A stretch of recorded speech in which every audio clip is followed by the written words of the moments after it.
I'm Catherine Arndt, the Chief of the VLGA Connect Studio. Welcome to today's episode, brought to you by the VLGA, your counsellor support network and the national broadcaster on all things local government. Well, hi everyone. It's TGU time from VLGA Connect, sponsored by Hunt and Hunt Lawyers. Can you believe it? The last Friday in May is upon us already, and it's time to dissect the week's news from across the local government sector. And to help me do that this week, I've got Julie Reid joining me from Julie A. Reid and Associates. Hi, Julie. Hi, Chris. How are you? I hope you've had a good week. It's been a busy one, hasn't it?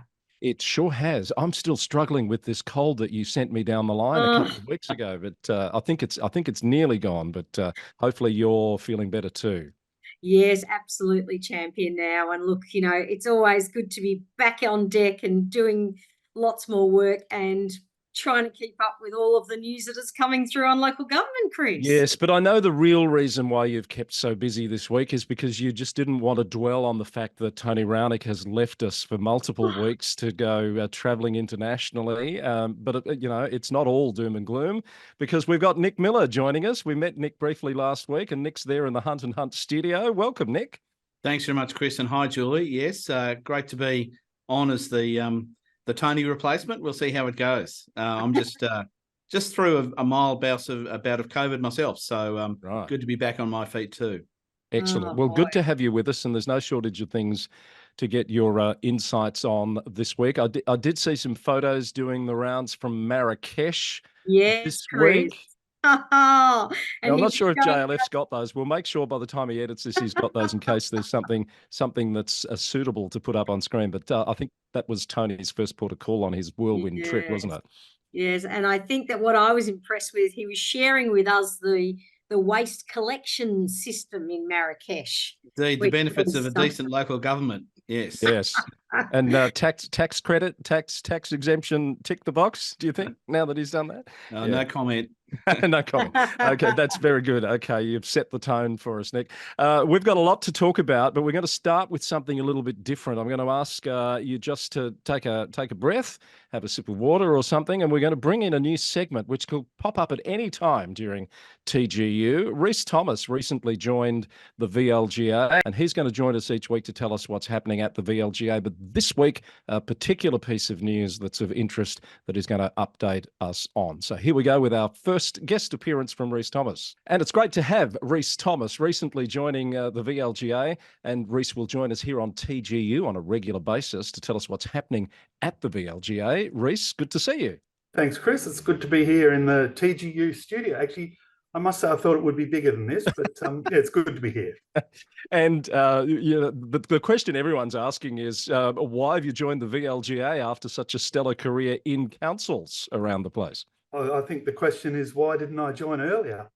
There you go. I've been in councils for the best part of 30 years. And I think probably one of the most rewarding periods I spent was actually a term that I did on the board of LG Pro more than 15 years ago. And, it opened my eyes to the value of these peak bodies and what they can do. And given my passion is councillors, and given my passion is working with colleagues right across the sector, where else better to do it than here at the VLGA? Absolutely. And there's no shortage of things to talk about and think about when it comes to that councillor space. Firstly, really important issue, Rhys. I've been grappling with what to call this little segment that we're going to put into TGU each week. I thought, Rhys's Corner, Policy Pulse with Rhys. Have you got any ideas? I don't know. I might leave that to the loyal listeners to determine, perhaps, Chris. That's a good idea. Send us your suggestions for our little 5-minute piece with Rhys every week. So we've got a bit to get through in edition number 1, Rhys, because I know you've been glued to the parliamentary debate this week. The Conduct Reforms Bill, what's it called? The Amendment Governance and Integrity Reforms or something, has passed the lower house. It certainly has, Chris, and glued to the bill is glued to the debate is a good way to describe it, because I'm very familiar with the processes in council meetings, but the way parliaments work is a bit new to me, and they have this funny habit of just stopping in the middle of a debate and then moving on to something different, and then you're not quite sure when they're going to get back. So there was a little bit of wandering past the computer and poking my head in to see where they were up to over the last 3 days. But well, it sort of stopped for more than a day, didn't it, before they eventually came back to it? one of the things that you probably don't know about me at the VLGA, Chris, is I don't actually work on Wednesdays. I'm working part-time. And so I think Parliament respected that and skipped the debate on Wednesday. So that was very nice of them. It was very good. Yes, as you say, it did pass at the very last minute late on Thursday. And if you blinked, you missed it because they just came back to the item and went straight to a vote, and it passed. But what was interesting to me in the debate was actually reflecting on the comments that the parliamentarians were making about their relationships with their local councils. Almost all of them had great things to say about the relationship with the councils, the sorts of services they were delivering to the communities in the shared constituencies. And they reserved their criticisms of council, because there were some, for other councils in other parts of the state. And what that told me is that councils are very different across different parts of Victoria. They have different priorities, they deliver different services, and that's because they respond to their needs of local communities. So it's not really a surprise that a parliamentarian would observe the actions of a council in another part of the state and be a little bit puzzled by it, because they're thinking about their own local community just as councils are. And no doubt probably wanting to preserve the relationship they have with their local council too, Rhys. Well, I'm sure there's a little bit of that, yes. But certainly on both sides of the house, there was great respect shown for council.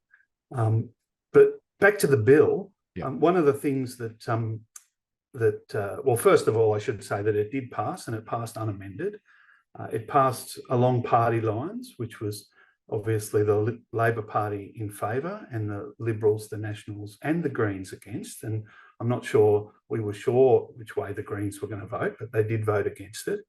But what was perhaps a little bit interesting was looking at the amendments that were proposed by both the Nationals and the Greens. So the Honourable Peter Walsh, the Nationals Shadow Minister for Local Government, moved an amendment that the bill be withdrawn, and then an appeal mechanism for councillors subject to suspension be included. So one of the provisions in the bill is that councillors can be removed from office or suspended from office without recourse to VCAT, either after a arbitration process, a councillor conduct process, which results in 2 findings of serious misconduct. So obviously the national parties are not supportive of that, and they're looking for a change. But probably more important than what the Nationals think, because they don't have the numbers, is what the Greens think, because of course the ALP rely on the support in the upper house, either of the opposition or of the crossbench. And what the Greens did, they moved an amendment that proposed to not proceed with a number of the changes to the bill. So there's they didn't want to proceed with the ability for the minister to suspend or dismiss a councillor in some circumstances. They don't want that included in the bill at all. They wanted to retain the current provision which enables a councillor to seek a VCAT review. So that's the same as what the Nationals were asking for.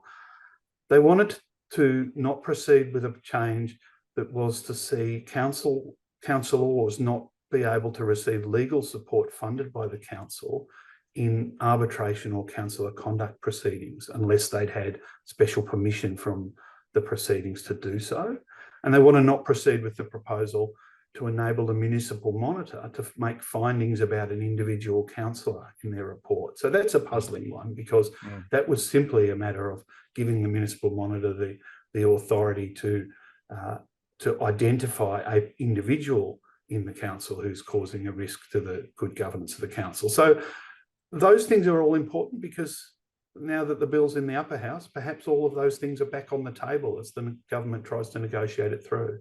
Yes, I was going to ask you if that gives us a hint to what might happen in the upper house debate. I have heard on the grapevine, Rhys, that indemnity provision, or the removal of the indemnity with regard to legal costs, has raised some eyebrows and caused some concerns around the state at some councils. It certainly has, but it is important to understand that it is designed to ensure that the arbitration process and the councillor conduct processes, which are the 2 processes affected by that change, are conducted with as little formality as possible. And it's felt that the introduction of legal representation in those proceedings breaks that down, and of course adds costs to local communities. But it will still be possible for councillors to get legal assistance funded by the council, but the arbiter or the councillor conduct panel needs to give them permission to do that. So that might be in a situation where if one of the respondents, for example, is a barrister, the arbiter might say, well, it's a little bit tilted far one way, and so we'll allow the other party to get representation. Yeah, that makes sense. All right, Rhys, just quickly before we let you go from your first Policy Pulse appearance, I'm going to call it, what have you been up to at the VLGA in your first few weeks? And I know board elections are happening. Where are we at with that? Well, if one of the early viewers is watching this and it's before 5 p.m. today, then they've still got time to nominate to stand for the board of the VLGA, and we'd love to see their nomination. You can go to our website for that. But for most people who are watching after 5 or across the weekend, you can look out for the ballot papers, which will be going out on Tuesday. Be electronic voting, be open for a couple of weeks, and we'll be able to get some new councillors onto the board. So that'll be something we're all looking forward to. And a lot of work being done, no doubt, in advance of the elections, which are fast approaching in October. Very busy. We've conducted our first couple of Stand for Council training sessions, one general session and one targeted directly at women. They were really well received. They were online sessions, but starting next month, which is, well, tomorrow, we'll be out in the regions and in some councils and conducting a series of sessions through June, July, and even into August now. So they're being very well received, and councils who want to take up that offer just have to get in touch and we'll come out and see you. Busy times ahead. No doubt we'll be talking about that more as we see you each week here on TGU. Thank you, Rhys. That's all, Chris. Thanks for having me. Rhys Thomas with us for the first of our regular spots, checking in on what's happening at the VLGA here on TGU. Well, there we go, guys. We're updated on the bill and all those other things in Rhys's That's the name. I think I've just found it. Rhys's piece for TGU. And we look forward to having Rhys's thoughts every week. So this is interesting, the passage of the conduct bill through the lower house, and particularly some of those elements, Julie and Nick, that it looks like the Greens are looking to have altered or removed. It'll be interesting to see how it pans out, won't it? It's a bit of a hot mess up there in the upper house, so we'll have to see what drops out. Unpredictable. Yeah. As I mentioned to Rhys, I have picked up on some comments during the week too from some councils that this, particularly this indemnity matter, councillors not being able to be indemnified for legal costs in some of those conduct processes has caused some concern around the place. Absolutely, Chris. And also I believe that the Greens and the Nats were concerned about councillors being removed. So that seems to be another hot topic that has come up in debate. As well. So look, we'll see what happens from here. We look forward to this passage of time being nice and quick now. Yes, well, we'll see. As Rhys said, it could be interesting once it gets into the upper house where that debate goes. So we'll keep you up to date, of course, here on TGU. And handy tip, follow Rhys on LinkedIn for some live updates on those processes, which I know have been really appreciated by people. Another announcement this week out of the government, finally, in terms of ward boundaries that have been under review for 10 councils have been confirmed and announced. And Nick, I'll come to you. They're in place for the October elections. So I thought that maybe they were cutting it fine, but people now get a sense of their representative areas in those ward structures. Yeah, no, it's good to see. And just a reminder again of the electoral system that we have in this country. And I think we've got a lot to be thankful for in that regard, having an independent commission to set those boundaries. So it's good to see that that's progressed smoothly, and there's hopefully well and truly enough time for candidates and for that matter, councils to get themselves organised ahead of the elections that are coming up later in the year. Yes, I think there's some more review outcomes that we're still yet to know about, particularly those sort of councils going to single-member wards. We're still awaiting some of those outcomes, Nick? To be honest, not sure, Chris. Yeah, I think so. I thought there was more than 10 that we needed to hear from, but I could be wrong. Someone will clear that up. An arbiter decision this week at Greater Geelong. We do like to keep an eye on these. mainly for the benefits of understanding, there but for the grace of God go I. What are the learnings from these? In this case, the Deputy Mayor of Greater Geelong was ordered to apologise after accusing some other councillors of having a predetermined view on a matter in the chamber at a meeting last year. Learnings from this, Nick? Yeah, no, it's an interesting one. And what happened here was we had 3 councillors making a formal complaint that went through to external arbitration. And their complaint, as you say, was that Councillor Anthony Aitken had accused them of coming to a planning meeting with a predetermined view as to what was going to be determined at that planning application meeting. And what the allegation was that this contravened clause 1 of the standards of conduct. And that's a clause that people may remember that obliges councillors to treat other councillors and other parties with dignity, respect, fairness and objectivity. And the external councillor found that that had been breached, and he said so on a twofold basis. The main basis was that in stating that these councillors had come to the meeting with a preconceived view and doing so in a public, saying that in a public context without any evidence was disrespectful and discourteous. And part of his logic also was that a couple of days after the hearing, in a brief meeting with 2 of the complainants, he said that he noted their concerns, and I think that was taken as some sort of concession that he had actually erred. Look, my thoughts on this are that words do matter, and it's really important to remember that in the heat of debate. We do want debate, but we have to be courteous and respectful. And that's being upheld to quite a high standard, I think, Chris. So it's not difficult to trip yourself up here. The standard of behaviour makes sense because what we want to have is respect for the democratic process. It's an interesting one. I think it's a good reminder, and for new councillors that might be coming in later in the year, really to get that mindset right and not prejudge what others are going to say. And really it is a mindset thing, I think. Interestingly, a couple of comments from the arbiter said at the end of his decision, he said that this really perhaps shouldn't have come to him. And I think that's probably sensible. What he thought was that the informal process should have been pursued internally more, and or the councillor who was found to have erred should have made a formal apology more expeditiously, and we wouldn't have got to the cost and expense of an external process. Yes, he was quite critical that those processes weren't followed in a timely fashion, and thereby putting that cost burden onto ratepayers in this case, wasn't it? It was one of the shortest arbiter decisions I've read in a while, Nick. It was very pretty succinct. Yeah, I love it. Yep. That was from Yehudi Blacher. Any thoughts on that, Julie? Yes, Chris. And this reminded me of something that's really, really important for councillors that I've learned over many years in planning, and that is coming to the table with an open mind. We know that it is expected that in these kind of circumstances that there will be procedural fairness and natural justice. Okay.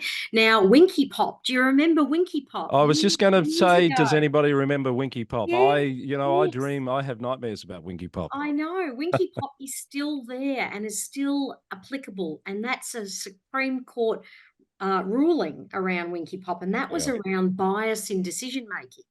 And what the finding was there was that a councillor expressed a clear, unambiguous position in relation to a matter before it came to council, and it was very, very clear that they were coming to the table with a closed mind, not wanting to listen to the debate, but with their own ideas of how they were going to either support or not the actual application. So important in all of this that councillors come to the table with an open mind, remember and refresh yourselves about Winky Pop. And I think it's probably one to be refreshed when inductions are coming up later this year and early next year for councillors, because it relates to that as well. Having that open mind, really important. That's what it means to be Winky Popped. So pop quiz, Winky Pop was about an industrial land management strategy in which council area? Hobson's Bay? Spot on. Yes, it was Hobson's Bay, which is why I know it intimately. So That's why I tread a little bit carefully in that space. Were you there then, Chris? yes. Oh, okay. See it in your memory. Yes, see it in my memory. I wasn't at CEO level at the time, but I was certainly the governance lead on I didn't know on that. matters at the time. So there you go. You learn something. So know all about Winky Pop. So Winky Pop that's CEO. that's an interesting one to keep in mind. Thank you for your analysis there, Nick. And may there be more succinct arbiter reports like that one. It was pretty easy to read. The government's housing statement has come in for some criticism this week. An article in the Herald Sun. I haven't seen it anywhere else, to be honest, but apparently VCAT has effectively deemed that housing statement, which aims to see 80,000 homes a year built in Victoria, as irrelevant and powerless. And basically what they're saying is they can't give any weight to it because there's been no instruments introduced into the legislation to support it. Have I got that right, Nick? Yeah, no, that sounds right to me, Chris. Governments can make all the policy statements they like, but there's a method for putting those policy statements into action, and they will need to go back to the drawing board and get on with that if they're to have VCAT listen to them from a planning perspective. So, Julie, the Property Council spokesperson here called it a red flag for the housing industry because, developments are being prepared, I guess, on the understanding that the government is going to provide a certain push through to allow them to get their developments done. Is this really going to hold them back, do you think? Oh, yeah, I'm not too sure, Chris, but it's interesting that in this case, a government spokesperson has said that consultation will need to happen on new planning controls, which are expected to be introduced at the end of the year. So this is of concern, I'm sure, from both the industry perspective and from the government perspective. This related to an 11-storey mixed-use development in North Essendon, I believe. So that's right. And what I wondered, Julie or Nick, does VCAT not take into account the intent of the government of the day? They've clearly said what they want to see happen, but the legislation hasn't caught up with that yet. They put more. They'll obviously put more weight on any legal and regulatory requirements. So, look, I'm with Julie. You need to put proper instruments in place to set out the policy. The policy statement itself is not really enough. All right, so we'll keep a watching brief on that one. Consultation happening apparently, or going to happen, with those planning controls to be introduced by the end of the year, which is a fair way off, really, in the scheme of things as these developments come through for consideration at councils and at VCAT, a retirement village proposal that had been objected to by, I think, 9 parties down in Surf Coast was just approved in full by VCAT this week. That's another one that people have been keeping an eye on. The YIMBY Group, which stands for Yes in My Backyard, have announced that they're going to hold council candidates to a pledge to support housing development and follow their voting record once they're elected on that. That's an interesting other side of the coin, Julie. It is, Chris, and they're actually saying that all inner city councils are going to be of interest to them, especially because they're concerned about the continuous sort of suppression of delivery of homes. That's their view, and they want to counterbalance the NIMBYs. So they're saying, yes, in our backyard, and they're particularly going to focus on those areas where housing is being resisted. They've mentioned in particular that they want pro-housing councillors that are elected in Boroondara. There's been resistance to change and development in Boroondara, but Boroondara have also outlined that there's been a significant amount of growth in Boroondara. So we can't forget that there is that other side of the story as well. But they are saying, that they want to counterbalance that. And they've got members from across a wide sort of political spectrum that are going to be potential council candidates. So, interesting marketing. They're getting lots of traction at the moment, and there's going to be no doubt some, backlash from the NIMBYs. Well, I mean, they're picking up on what the government's been saying. The government Yep. messaging has been that some councils are holding Yep. back development because of the voices in the community that say, no, we don't want that over development. Surprising development or not, Nick? Yeah, no, I think we're seeing a little bit of renter activism here, which we haven't seen from an organised perspective on this front previously.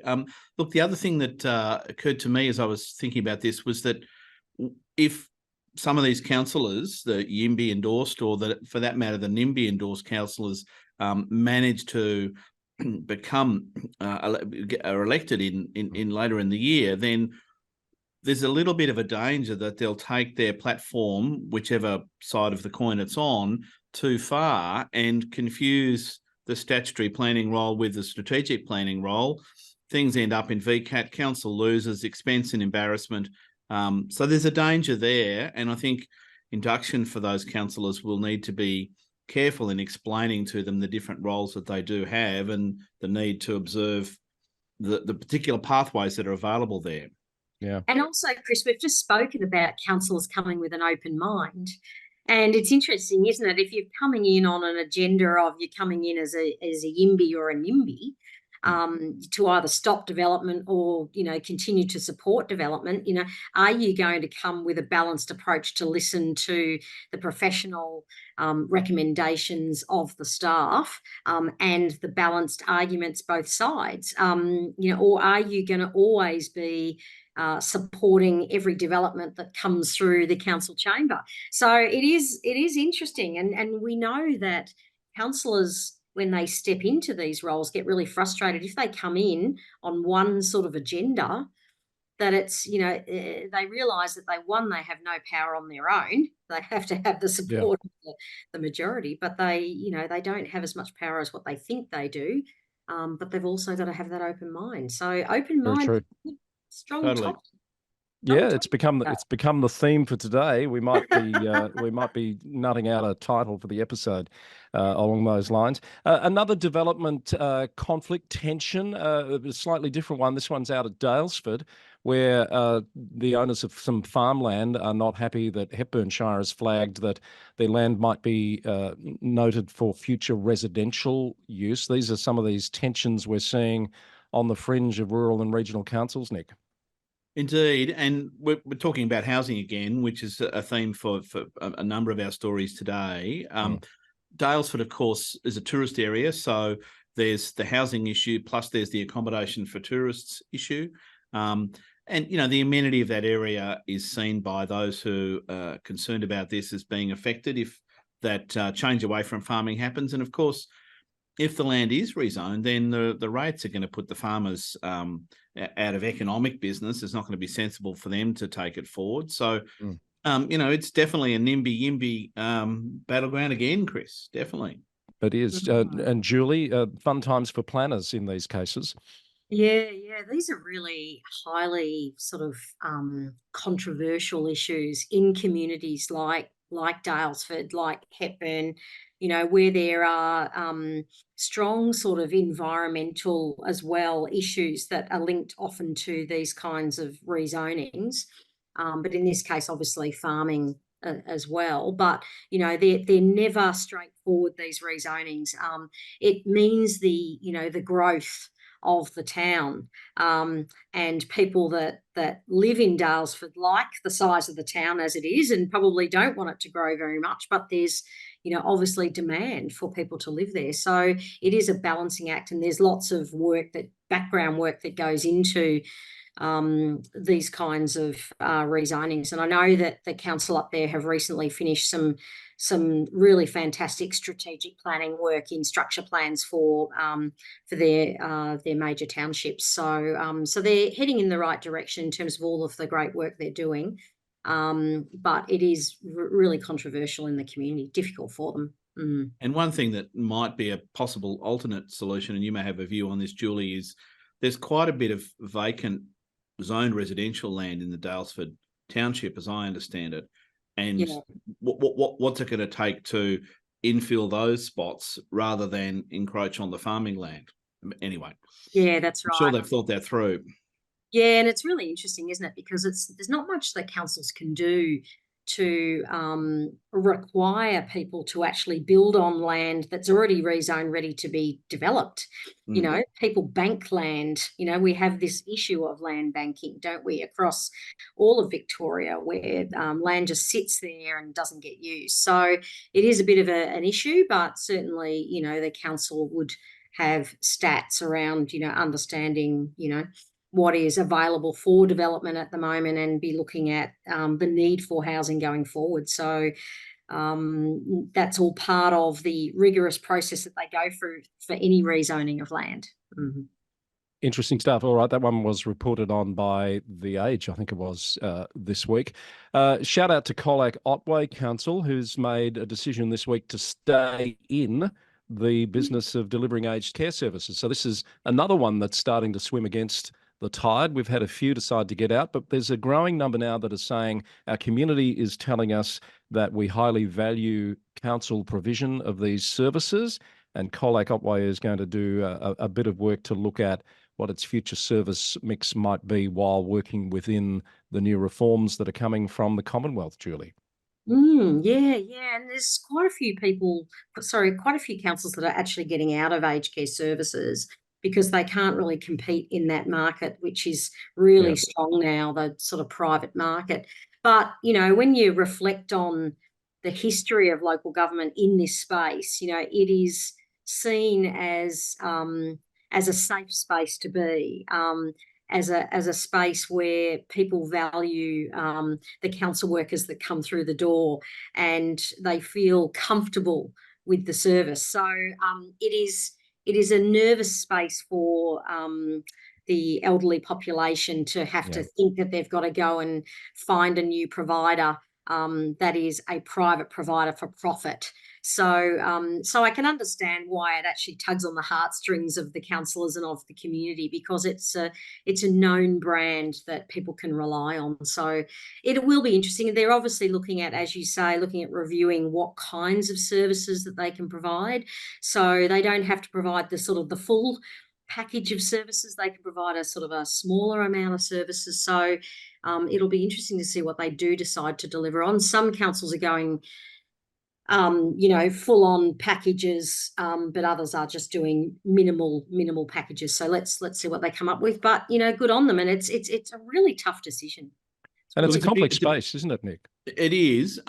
It's very different from in metropolitan areas compared to Colac Otway, for example. And, you know, in those more regional and rural areas, the council is one of the major institutions in the community.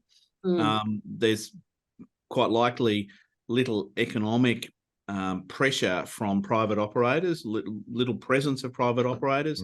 The economies of scale are not going to be there for them. So I'm not really surprised to see this happening in a locality such as this.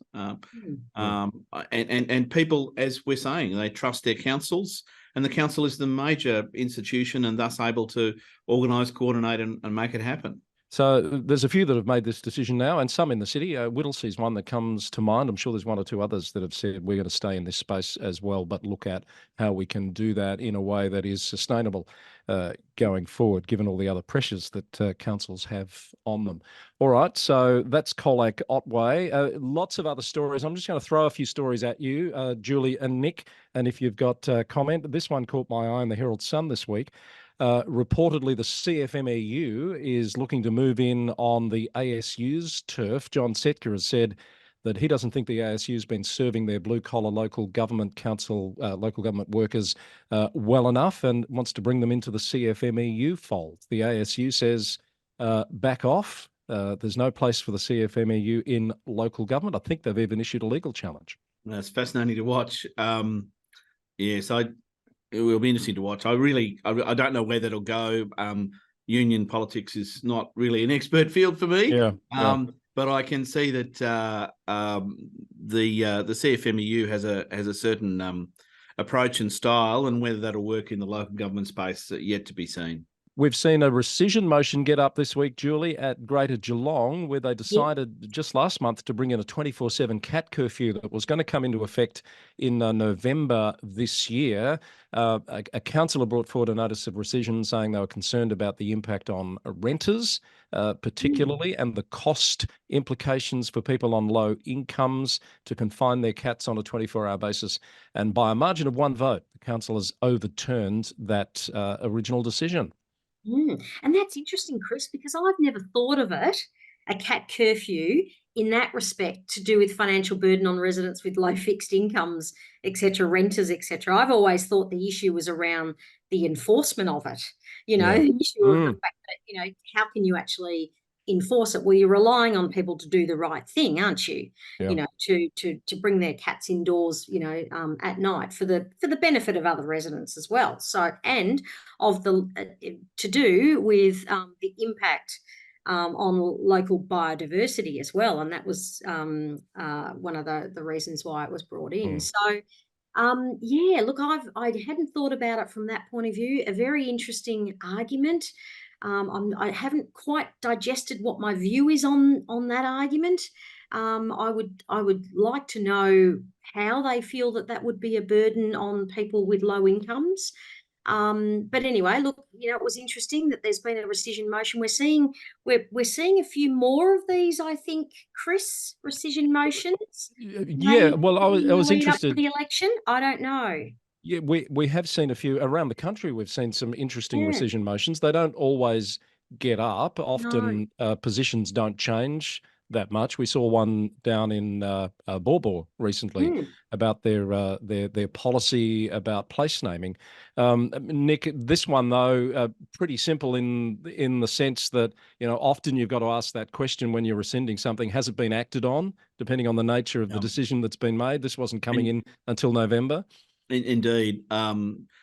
Careful to get the cart before the horse before the cart rather than the other way around, Chris. Otherwise, there can be unintended consequences and people suffer loss and they're angry about it. And sometimes it might make sense for them to do something about that. So, all right. Interesting one to note there. Another one we've got a lot of housing and planning things happening at the moment. Nick, you wanted to draw people's attention to a consultation on the regulation of caravan parks and mobile homes that's happening at the moment. Yes, Chris, it's very much the housing space is the hot topic, and it's just popping up everywhere. So the regulation in that regard was last renewed in 2020. It's been put up for consultation. I think the consultation has ended a week or so back. The regulation expires at 30 June, and the consultation paper puts up two options. First option is more of the same.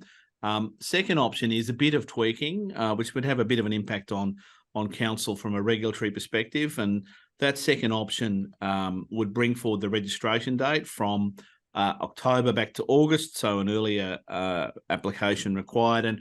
And also from a compliance perspective would stipulate that for registration to proceed, there needs to be a current, by which I mean within 3 years, fire plan and also an emergency management plan of the same sort of currency. So those are things that are going to increase somewhat the regulatory burden on councils to ensure compliance with that. A hot topic for obvious reasons. We live in a country that's subject to natural disasters, and we've also got a housing availability issue, which is making, sadly, caravan parks and mobile home destinations more of an option for more people, or a necessity for more people. Oh, it sounds like a lot more red tape and a lot more work for councils to me. But anyway, potentially obviously a really interesting and important topic. And I agree with Nick about the challenge around housing, etc. But particularly if they're talking about bringing forward registrations, etc. August is not that far away. So anyway, look. I'm a bit concerned again about the workload for local government, another layer of workload for local government in having to manage all of these regulations.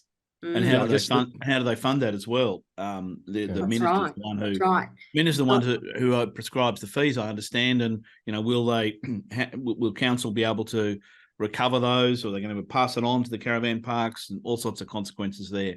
So So, a few sleepers there, I reckon, Chris. yeah, and the devil in the detail, probably, as is so often the case. That's at review submission stage, I think. So I assume some councils have had some thoughts on that they've hopefully submitted to the process. Let's go to a planning matter. A happy story here, Julie. Some planning excellence winners have been announced and some councils among the mix. Yes, Chris. Now, whilst the Logies no longer exist, we spoke about that recently, we have still got the National Planning Institute of Australia Awards. And so we're always very excited when the national awards come out, and they've been released recently. And I've got to say, well done to all the national winners, because it's quite a competition. I mean, there's a lot of really great planning work going on across Australia. So well done to all the national winners. Two highlights for me, Chris, that came out of the winners. Brisbane City Council had this Green Factor project that they won an award for. Now, this is a creative tool that captures and measures both the quality and the quantity of green infrastructure, and they can measure the impact of urban development on greening in Brisbane. Sounds very exciting, Chris. And I mean, Brisbane City Council is a large council, and they have a much bigger budget than a lot of smaller councils in Victoria in particular. But it sounds like a great program, and sounds like something that is very much aligned with, you know, the principles of climate change and sustainability. So I was very excited about that one. The other one, Chris and Nick, was Mildura Rural City Council. Great to see a Victorian council getting recognised. They worked with the Institute for Sensible Transport. I love that name. I think that's sensible transport. That's what we need. We need sensible transport. They've worked on a CBD access and mobility strategy, and they're saying it's very sustainable and very efficient mobility is what they're looking for in their Mildura City. Now, I think this one is really good as well, Chris, because I think it's a potential blueprint for other regional towns. So regional towns, have a look at what Mildura have done. They've won an award for it. You know, good on them. And there's some exciting stuff coming out, Chris. I'm really pleased to be able to announce that there's some really great local governments doing some really great work. That's a good pickup, Julie, because I hadn't seen those winners announced anywhere else. So well done. Although I think you've killed off the Logies a little prematurely. I know they didn't run a couple during COVID, but they're still around, aren't they? Oh, I thought they'd gone. I just maybe I'm not watching enough TV. They're gone for you. They're gone for you, and they've been gone for me for a long time. But, I'm with the Planning Institute Awards. I'm not taking on the Logies anymore. Fair enough. Fair enough too. A couple of councillor-related announcements of note this week. Marcia Timmers-Leach, the former mayor at Knox City Council and a former deputy mayor, has announced that she won't be recontesting at the elections in October.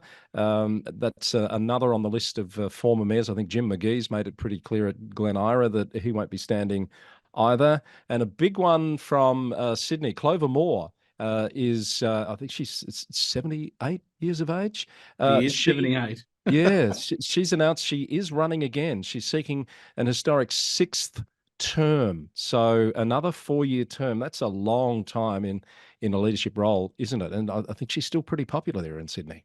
Yeah. So she's a very passionate local government spokesperson. I'm actually from Sydney, and when I left Sydney to come to Melbourne nigh 30 years ago, Clover Moore was prominent then, because before Sydney, she was in South Sydney. This doesn't count her term as mayor in South Sydney. Look, she's been an absolute passionate advocate for Sydney, and she's shown what independent mayors can do, the profile that they can build, to a certain degree, the policy changes that she can achieve, the outcomes that she can achieve, and she's got a lot to be proud of there. But it does raise the question about age. This is something, of course, that's been talked about in American politics. It also raises the question about term limits, and should there be a term limit? There's none in New South Wales. There's none also in Victoria. But it's a fair topic to discuss, I'm sure. You know, and renewal and rejuvenation are important things, I would have thought. Absolutely, and we're recording this on the day that one of the official party nominees for the President of the United States became a convicted criminal at the Yep. age of 77. So Yes. just mention that in passing. Julie, And you're shaking your head. my view is age is no barrier. I really do believe that, and I think Clover Moore is testament to that. You know, energetic woman who wants to bring benefits to the community. You know, let her get on with it. You know, I think it's fantastic. I hope that I have as much energy as what she has when I'm 78. You know. Here. So let's see what she can do. You know, look, it's always. I think it must always refresh you when you run again, when you've got to run again and you've got to really put a lot of effort into running, and then you get the green flag at the end of it. It must give you new energy, surely. You know, anyway, look, it's interesting. I think that the whole debate around terms and how many terms should be had, but I don't think age should be a barrier, to tell you the truth. All right. So, of course, New South Wales council elections are in September. Victorian council elections are in October. I'm going to skip down the list, guys, because we're running out of time. There's a couple of big stories from interstate that are worth mentioning in passing. The Liverpool City Council chief executive had his contract terminated this week. This has been an ongoing controversy, in fact, subject to an investigation by the Office of Local Government. The council hasn't waited for the outcome of that, and that's been one of the criticisms of this decision this week. The mayor has used his vote to terminate the employment of John Ajaka, who's a former MP in New South Wales. So, you know, all sorts of politics embroiled here as well. But here's a fun fact for you, Nick and Julie. Liverpool in 16 years has had 6 CEOs and 7 acting CEOs. Wow. It's Italian. That's pretty, it's Italian. That's pretty extraordinary, isn't it, that number? It is. Wow, that is extraordinary. What's going on there, Chris? Well, some people would like to know. In fact, I think there was a motion from a councillor this week, and I haven't caught up with how it went, looking to conduct some sort of an investigation into why the city hasn't been able to sustain, ongoing leadership in those senior positions. Another big one out of Kiama Council, it has lost a Supreme Court case this week that was brought by one of its own councillors who had been censured after the receipt of an independent report. But the Supreme Court has found that that report was written with a reasonable apprehension of bias. The council relied on the report to make its ruling of censure against Councillor Karen Renkema Lang. She challenged that. The rub here is that the council's up for all of the costs of both parties, and it's at $400,000 and climbing, apparently, Nick. Not good. Not good. Not quite up there with some of the recent defamation cost awards that we've seen in other spheres, but that is a relatively unusual sort of cost award in this circumstance, but a salutary lesson. And again, back to what we were discussing earlier, not prejudging. And a heavy burden on ratepayers, Chris. Correct. No That's the doubt thing, isn't it? the council are going to be involved because because the community, and it's a small community. The community, there's going to be a lot of backlash. I'd imagine there's going to be a reputational damage for the council, unfortunately. Well, that council's had financial troubles. It's under a performance improvement order from the state government. It's selling off its aged care business. That's the one that was in the news, I think, last year, the Blue Haven Bonera aged care business. So it's for a small council, it's been taking up its share of news in recent times. This one might raise an eyebrow or two. Cairns Regional Council has appointed an interim this week after its CEO departed very recently. A former CEO, John Andraic, who resigned in 2020, has been appointed for a period of 3 months, possibly extended. But the mayor here has had to defend some claims of a conflict of interest in this decision. And I'm just going to quote the Cairns Post here. Mayor Amy Eden told the Post that Mr. Andraic is a professional associate who was an unpaid volunteer for her mayoral campaign. He's Not been an interesting look, isn't it, Nick? So he's been appointed the interim. The Cairns Post received a last-minute legal letter from the council for a story they published on Wednesday, basically threatening them with an injunction if they went ahead of that story ahead of the council meeting to make the interim CEO appointment. They ignored it by all reports and published it anyway. So interesting times in Cairns at the moment. And not a good start for the interim CEO.